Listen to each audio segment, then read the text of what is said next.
apenas y todos. Larissa. Yo tengo una pregunta para David y una para doña Gabriela. Para David me encantaría que se refiera un poquito cómo articular la crianza de compartidas situaciones donde el niño ha sido testigo de violencia.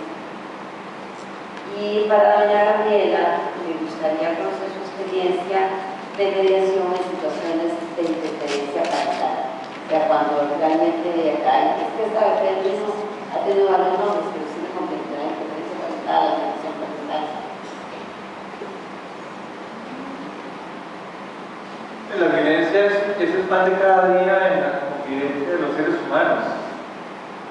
De hecho, que por ejemplo el divorcio es aquella situación muy particular donde una Barbie se convierte en un periodo muy breve en bruja y un gordito precioso en el viejo panzón, ¿verdad? Entonces la violencia es algo que es transversal a los seres humanos y por supuesto que tener la fantasía de que los niños y las niñas no toman conciencia de la violencia de contexto, pues es en realidad un pensamiento muy inocente de nosotros. Yo creo que la crianza compartida se da con todas las realidades humanas. Es decir, evidentemente, si hay un papá, una mamá o una persona que esté ejerciendo crianza que no tiene capacidad para, digámoslo, controlar sus impulsos, para dar en un lenguaje psicológico, pues lo mandamos a la academia de crianza o lo mandamos a psicoterapia. Pero eso no significa que esa persona no tenga capacidad para ejercer paternal o maternal, sino que hay una situación en su vida que debe resolver. Esa tradición que se tuvo en su momento de quitarle a los niños a todo el mundo y repartirlos como si fueran confites, yo creo que es una situación muy cruel, porque los niños tienen derecho a su historia y a su familia, a crecer con este entorno familiar. Solamente que este entorno familiar o que una de las personas definitivamente ya no, yo no sé en qué caso sería, o sea, que sea un asesino en serie o no sé, y aún así probablemente yo le daría visitas supervisadas si el niño lo quiere, porque evidentemente aunque son asesinos en serie es probable que el niño quiera a su papá o a su mamá. Entonces, en los temas de crianza compartida yo creo que la violencia efectivamente no la podemos evitar. Es algo inherente al ser humano. Dichosamente, a través de procesos de mediación y a través de procesos de educación podemos superar situaciones que hemos naturalizado, ¿verdad? Y que efectivamente son violencia y que no deberían suceder en los seres humanos. Pero la crianza compartida es un principio que siempre debe darse en el desarrollo de todos los seres humanos, porque es un derecho esencial y es una necesidad impostergable. ¿Cuál es la pregunta? Sí, de esa experiencia de estos procesos de mediación en situaciones donde está la interferencia parental. Sí, claro. Sí. Es una situación bastante común, desgraciadamente. Ahí lo que uno debería de tratar como mediador es de romper estas posiciones, ¿verdad? Hay que llegar a las partes del discurso de los derechos, porque cuando yo hablo del derecho que me dan, el derecho de los niños, o el derecho que tiene el nivel superior, lo que hacemos es centrarnos en estas posiciones, de las cuales después va a ser muy difícil sacarlos, y ponerlos, al quebrar estas posiciones, nos ponemos a narrar cuáles son sus reales intereses. Y una vez que nosotros entendemos cuáles son los intereses, ya se puede trabajar. ¿Qué es? ¿Qué es lo que usted necesita? Generalmente, a través de preguntas circulares, donde uno dice a las personas a futuro, por ejemplo, ¿cómo se visualiza usted de aquí a que su hijo se gradúe? ¿Cómo se imagina usted cuando su hijo se esté casando? ¿Va a ir papá de un lado, mamá del otro? ¿O va a ir los dos juntos en un momento de felicidad?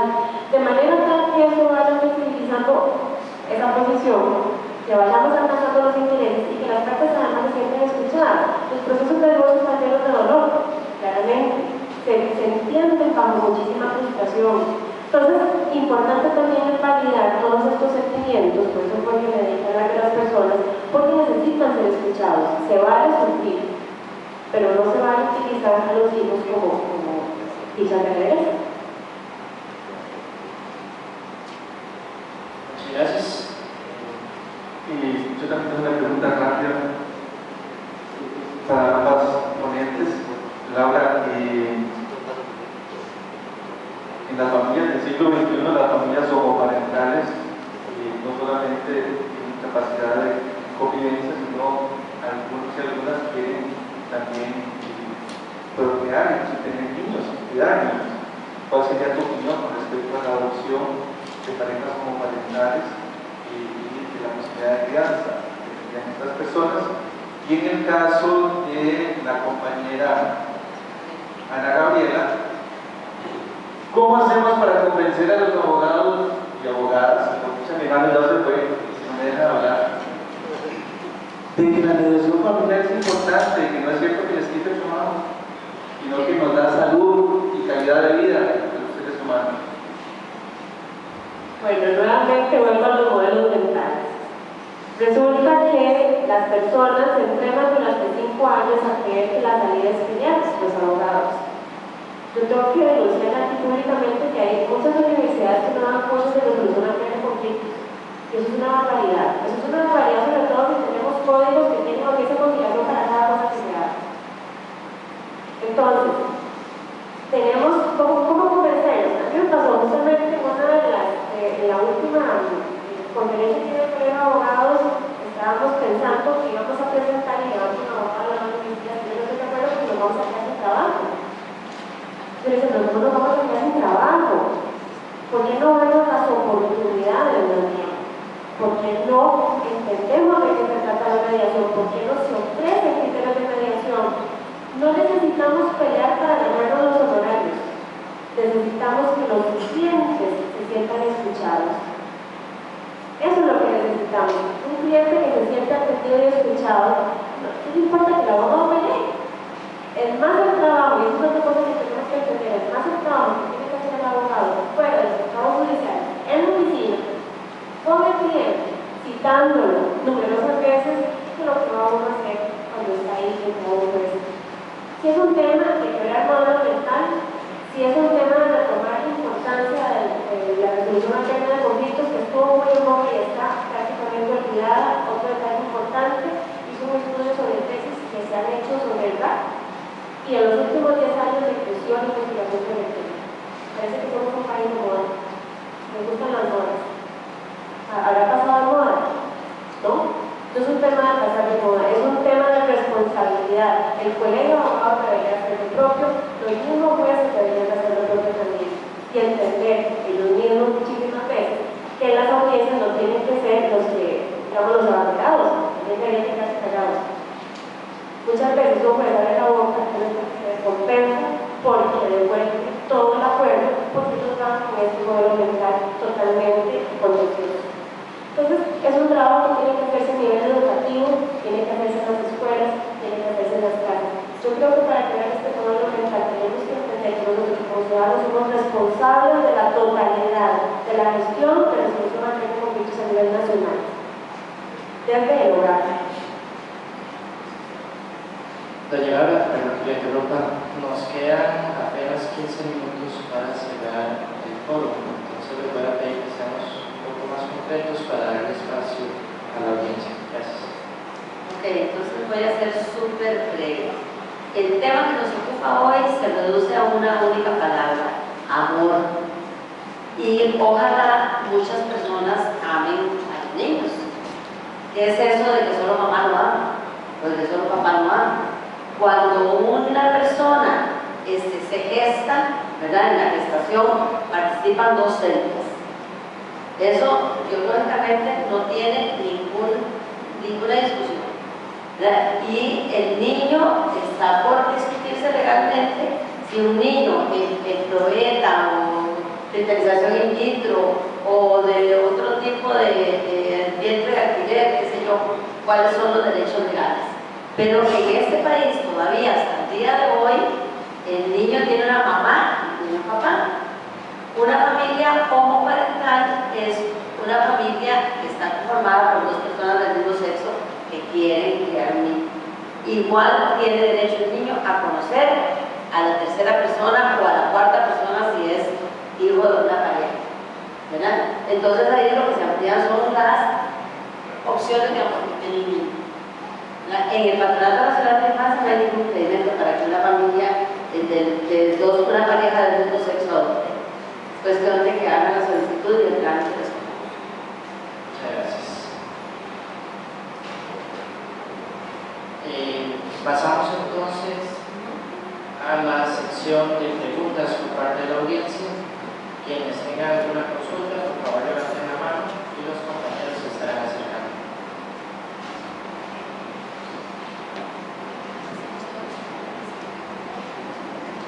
Muy buenas tardes. De mi experiencia en los conflictos de falta de potestad y el involucramiento del niño en esta conflictiva, he visto la afectación, digamos, de los niños en las resoluciones judiciales tardías.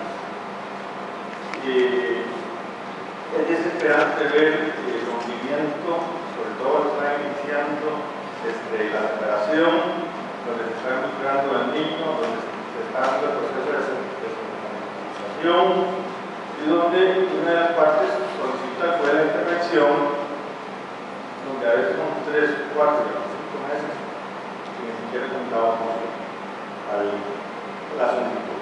En ese lapso de tiempo no hay ningún judicial y el niño es atacado tanto por la familia paterna como por la familia materna y el niño está involucrado en todo. En el patronato hemos, los representantes legales, sido claros en que el proceso de guardia y crianza no es de resolver una vía administrativa. ¿Por qué? Porque es un conflicto conforme el código de familia que no tiene que resolverse en una vía judicial. Si falta papá y falta mamá, falta otra figura, ahí sí, tenemos que ubicarlo con una tercera persona que no tiene los poderes de la autoridad parental que son otorgados por la ley o en una alternativa de protección. Pero si el papá tiene que irse a la vía judicial, pero ese es el problema que a veces pasa, que el papá está interesado en ejercer la paternidad, en ejercer la guarda, se lo reconozco, pero digamos pasa todo el proceso. Otra de los cuestionamientos que he visto es que cuando hay un papá que está solicitando la guardia de crianza de educación, hay un cuestionamiento, pero inmenso, de que si ese papá puede ejercer ese personaje. Y la ley no lo ha dicho. Yo siempre he expresado, si papá no tiene superior derecho, no tiene igualdad de condiciones. A mí me han dicho, cuando he resuelto, y curiosamente, los pocos guardias de crianza que he resuelto, que son sumamente, en casos especialistas, han sido los padres que son otorgados. Y a mí me han dicho fiscales y jueces, me decía, ¿usted está seguro que ese papá puede hacerlo? Le digo yo, ¿usted está seguro que no puede hacerlo? Si no tengo ninguna prueba que el papá tiene impedimento, la ley le hace facultad y no tengo que cuestionarlo. ¿Por qué me piden a mí, que una trabajadora social y una psicóloga, valores a papá y no tengo que valorar a papá? La ley de por sí le dio su poder, no es limitado. Entonces, ¿cómo hacer, digamos, ese entendimiento de que el papá no se le puede cuestionar? Porque si fuera la mamá que lo pide, nadie lo cuestiona. Tome al niño, inmediatamente. Pero si es el papá, espere, vamos a ver, vamos a ver si usted puede hacer. Esa es la forma que quiero. Muchas gracias. Por aquí tenemos una pregunta.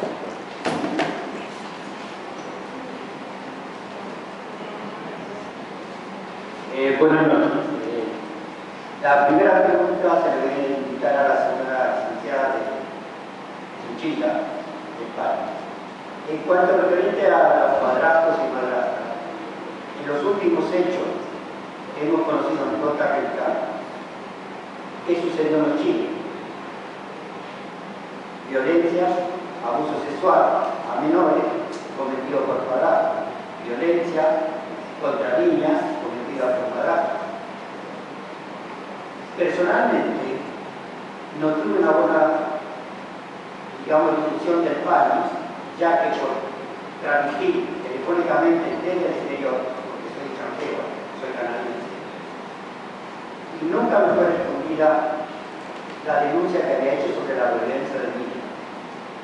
Personalmente me dirigí a las oficinas del PANI en Alajuela, donde resido actualmente, y tampoco tuve una atención ecuánime. Al contrario, tal es así que le dije que usted necesita una capacitación para atender al niño.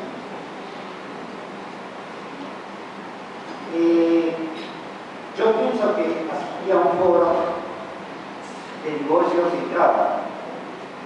Escuché hablar mucho de los niños, pero sí debo agradecer a la última panelista, la licenciada Peña Valle, que más o menos dio un encuadre de la situación.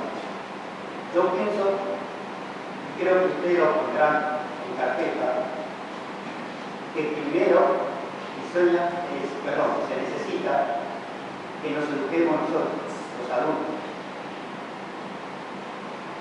En Canadá, para divorciarse, tenemos que asistir a 7 sesiones con un psicólogo o una trabajadora social, sin los niños, para después aplicar la sentencia de divorcio. Y durante esas 7 audiencias, se nos llaman para llegar a un acuerdo, como refería la licenciada, de personas sociales, para no afectar a la criatura, porque ya para ellos es un golpe psicológico la separación de los padres. Gracias. Muchas gracias a usted, caballero. Buenas noches. Yo tengo varios comentarios. He visto tanto parejas divorciadas en los que me gustaría que los padres tuvieran acceso a una crianza compartida, como casos en los que se le permite al padre tener acceso a los niños sin haber hecho un abordaje para mí adecuado. Sí, comparto con doña Laura que cómo se permite el acceso de, por ejemplo, un padre hacia los niños en el caso en el que el padre incluso lleva abierta una investigación penal de violencia intrafamiliar y sin ni siquiera, yo sé que corresponde a juzgados distintos, ¿verdad? Que una cosa es familia, que otra cosa es pensiones, que otra cosa todo lo demás. Pero ¿cómo es posible que tengan acceso ciertas personas a los niños cuando ni siquiera se ha resuelto un asunto penal? Entonces, sí, también comparto con el licenciado que habló ahorita que cómo tienen derecho o no tienen derecho, pues yo siento que eso primero tiene que aclararse antes de permitir a, ya sea la madre o el padre, que sea perjudicial para el niño, pues que no tenga acceso a él. Y sí, a pesar de que no sea su jurisprudencia, sea familiar, penal, civil, la que sea, pues que se empapen y se enteren de a quién le están o a quién están exponiendo a esos niños cuando les permiten un régimen de visitas o les permiten tener acceso a los niños cuando todo eso además no se ha aclarado. Por otra parte, sí he estado presente incluso en procesos en los que no se da para nada la mediación, para nada. Y quisiera saber y preguntarle a la licenciada Ana Gabriela que cómo las personas pueden acceder a esa opción de mediación, porque en los múltiples casos que conozco de divorcios, pues no es esa para nada la línea que llevan. Y me he enterado de un par tal vez de jueces que intentan solucionarlo, pero incluso los mismos abogados echan todo para atrás. Entonces, si quisiera saber a dónde, pues habría que acudir para realizar la mediación. Y lo otro es con el licenciado David, a qué instancia hay que acudir para que primero, antes de hacer una crianza compartida, pues se culminen todos los demás procesos que tenga una persona que, por ejemplo, tiene un proceso penal ahí. Gracias. Antes de responder, le voy a pedir a las próximas personas que quieran hacer sus consultas, por favor, las acortemos porque nos queda muy poco tiempo y queremos abarcar la mayor cantidad posible. Gracias. La respuesta se la damos al primero. Gracias, buenas noches.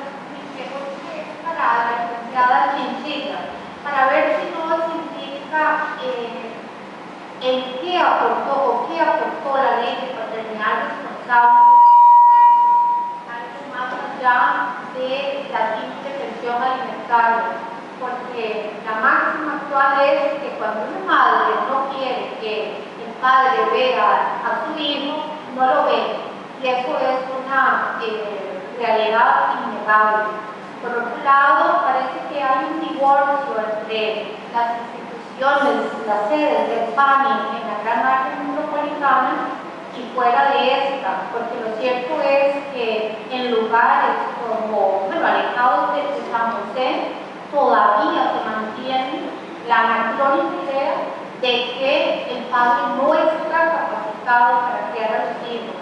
Y tenemos constantes denuncias de padres que llegan a poner en conocimiento del PANI las posibles agresiones de la madre, y el PANI sencillamente que está de sordo a esas denuncias. Y la prueba es muy evidente, o sea, hasta que los niños mueran, es que el PANI tiene que actuar. O sea, realmente lo que priva es lo que en un documento del PANI se nos dijo a nosotros: el interés superior de la madre. Esa es la peor atrocidad que yo he podido leer de la institución, que se supone tutela los derechos de los niños, aunque yo sé que constitucionalmente pues tiene que proteger también a la madre, pero yo creo que han perdido el norte de la protección hacia las personas menores de edad. Gracias. Muchas gracias. Vale, una pregunta más y después respondemos.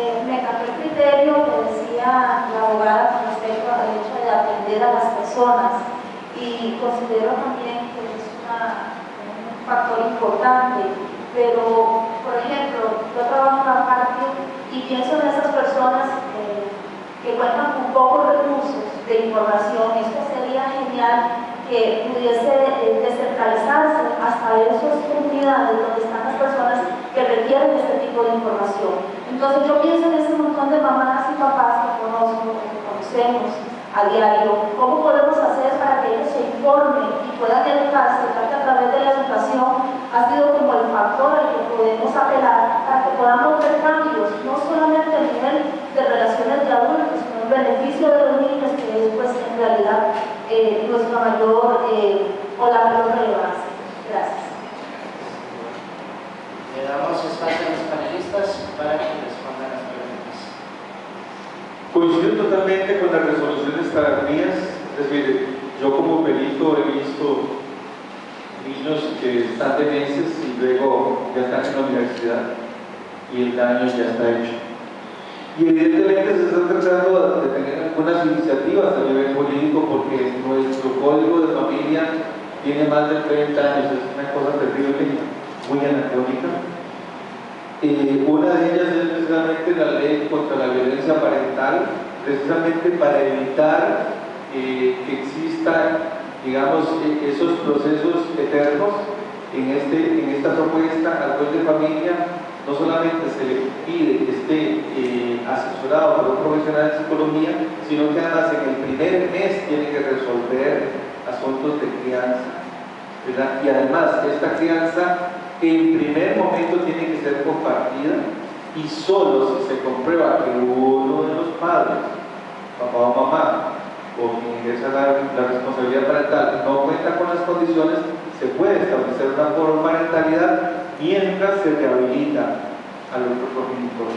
Es decir, porque es esencial, entendamos que para el niño o la niña es esencial. si nosotros conversamos con personas adoptadas, siempre hubieran querido conocer a sus padres, porque es una referencia histórica para nosotros estas figuras. ¿Por qué se le cuestiona al hombre? Bueno, ya lo decía Laurita, porque estamos en una sociedad machista. Es curioso, ¿verdad? Porque vamos donde el médico y no le pedimos, no le decimos ni siquiera en qué universidad estudió, y nos inyecta y nos agarra y nos hace lo que quiere, nos quita la ropa y nos la vuelve a poner y nadie dice nada. Vamos donde el cura, le cortamos los pecados y ni sabemos cómo se llama, ¿verdad?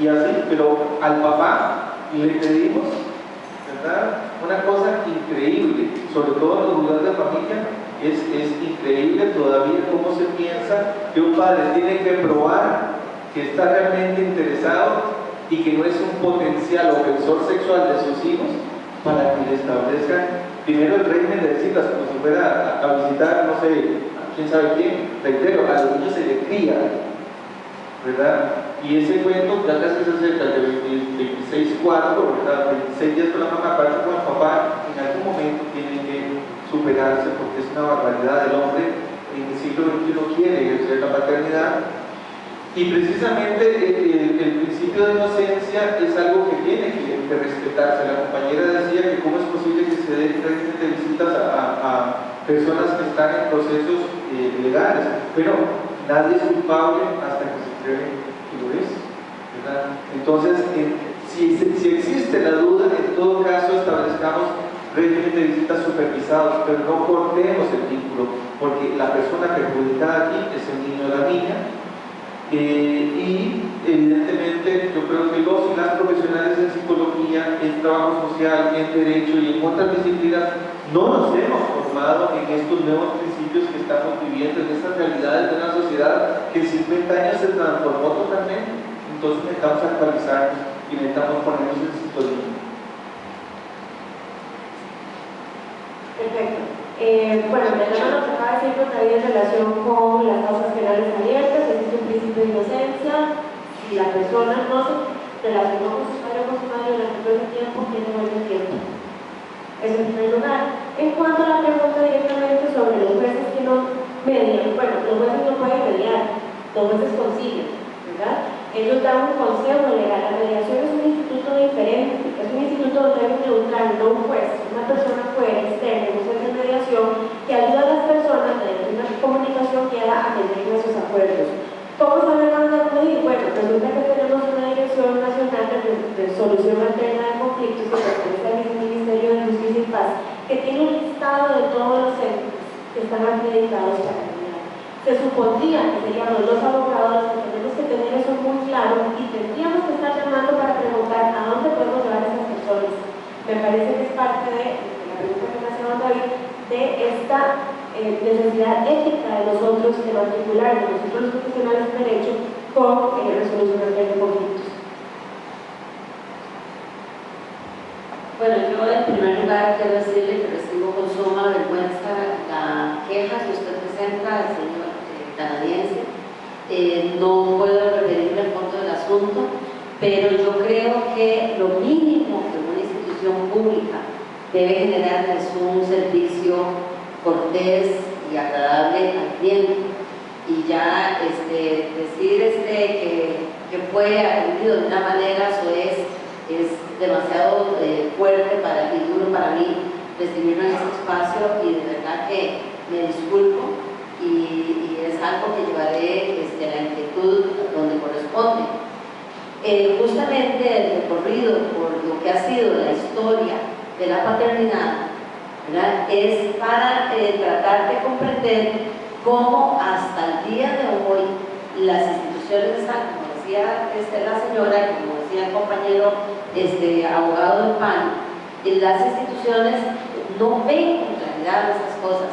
Es como si existiera una base ideológica dañada que está afectando a todo el sistema, no solo a la gente de la sede administrativa, sino también en la sede judicial, que la sede administrativa resuelve de determinada manera y luego los jueces de familia, los jueces de niñez y adolescencia resuelven de otra porque están en